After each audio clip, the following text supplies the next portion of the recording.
None of us, regardless of our age, wants to be fed or wants to be dressed or wants to be toileted by strangers. You know, independence is so important for us all. My name is Anne Kelly. I'm a registered nurse by trade, and I've been an aged care Montessori for about 12 years. I stumbled across Montessori methods for aging and dementia by accident. Since then, my life totally has changed. It's changed because all of a sudden I had a mission to make people aware that there was a different way to care for our elders and a different way to offer support and that would maintain their independence, their dignity, their self-esteem. One of the best things and the easiest things to change and get responses from is the use of name badges. Then all of a sudden they see that the residents and the people living with dementia are able to talk to each other by name. A strength that people living with dementia have is their procedural memory. That is their skills, their habits, classical conditioning and repetition priming. The more somebody does something, the better they get, even though they have a memory problem. So think about it.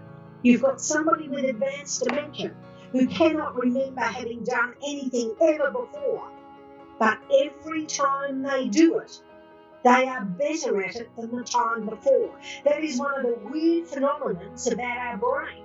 For example, somebody losing the ability to feed themselves. Can you imagine what it's like to have somebody having to feed you? You know, in traditional aged care, we would write in the progress notes, oh, Jack is losing the ability to feed himself, we better start feeding him to save the mess and the time.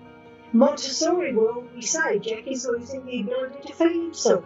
We need to put in activities that will maintain that skill for as long as possible. I always look at people as having the ability to learn.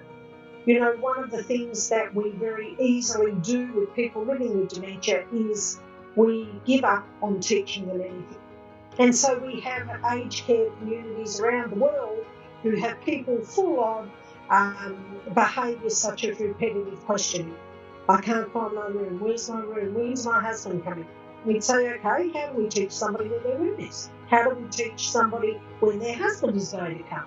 So it's a different focus. It's a focus on enablement and it's a focus on strengths. You know, in my world, if somebody's got a nice smile, that's a strength. How can I use that strength to give them meaning, to give them a role, to make them feel that they matter? Somebody with a nice smile and can shake hands can greet everybody into the dining room twice a day for lunch and dinner. It's lovely to see you. It's lovely to see you. Imagine, again, being a person living with dementia who every day is greeted into the dining room. We have a gentleman who lives with very advanced dementia, but he was a French teacher. He now runs French lessons for staff and for the other residents there who wish to learn French. So we need to create an environment that invites exploration, that invites colour, that invites interest. You know, the world is full of absolutely amazing things to see, to touch, to smell, to taste. We've got to stimulate all the senses. Animals, gardens, flowers, intergenerational programs, linking the young with the old. So many elderly people, for example, have grandchildren. How often do their grandchildren visit? Very rarely. Why? Because they come into a care community, don't go there, don't run there, don't touch that. So in a Montessori environment, we put playgrounds into the outdoor areas and we put seating. And the old people can go out with their grandchildren. This is how you create a community. This is how you keep people in touch with the people they love. In a Montessori world, we set people up for success, not for failure. And we do whatever is required for them to be successful at what they do.